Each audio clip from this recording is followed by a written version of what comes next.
केंद्रीय कर्मचारियों के लिए एक बड़ी खुशखबरी है। केंद्र सरकार ने केंद्रीय कर्मचारियों के लिए डियरनेस अलाउंस या महंगाई भत्ते में बढ़ोतरी कर दी है। प्रधानमंत्री नरेंद्र मोदी की अध्यक्षता में हुई केंद्रीय मंत्रिमंडल की बैठक में ये बड़ा फैसला लिया गया है। मोदी कैबिनेट ने डीए में 2% की बढ़ोतरी को मंजूरी दी है।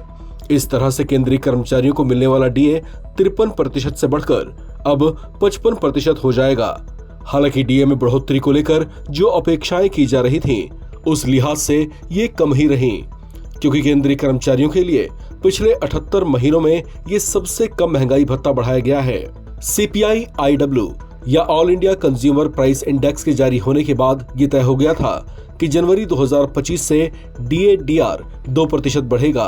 दिसंबर 2024 के लिए AICPI-IW 143.7 पर रहा, जिससे डीए की गणना 55.98% पर पहुंच गई थी। हालांकि सरकारी नियमों के मुताबिक दशमलव के बाद की संख्या को नहीं जोड़ा जाता है, इसलिए इसे 53% से 55% तक ही बढ़ाया जाएगा। पिछले कुछ साल में महंगाई भत्ता 3 या 4% की दर से बढ़ा है, लेकिन पिछले 6.5 साल या कुल 78 महीनों में पहली बार ऐसा हुआ कि डीए में सिर्फ 2% की बढ़ोतरी की गई है। इससे पिछले साल 2018 में 2% की दर से महंगाई भत्ता बढ़ा था। उसके बाद से लगातार 3 या 4% का ही इजाफा देखने को मिला है।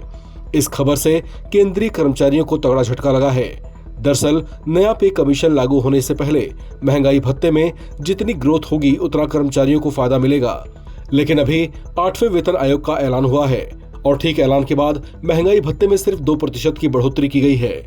चलिए इसे कुछ ग्राफिक्स के जरिए समझने की कोशिश करते हैं। अगर आपकी बेसिक सैलरी 50,000 रुपए है, तो डीए जो पहले 53% था, उस हिसाब से आपको 26,500 रुपए का डीए मिलता था। नया डीए जो 55% होगा, उसके तहत आपको 27,500 मिलेंगे। इस तरह से आपको 2% की बढ़ोतरी के साथ 1,000 रुपए अतिरिक्त मिलेंगे। इसके अलावा अगर आपकी सैलरी 70,000 रुपए है, तो 53% डीए के हिसाब से आपको 37,100 रुपए मिलेंगे, जबकि नया डीए जो कि 55% है, उस लिहाज से आपको 38,500 रुपए मिलेंगे, जबकि 2% बढ़ोतरी के साथ ये 1,400 रुपए का इजाफा होगा।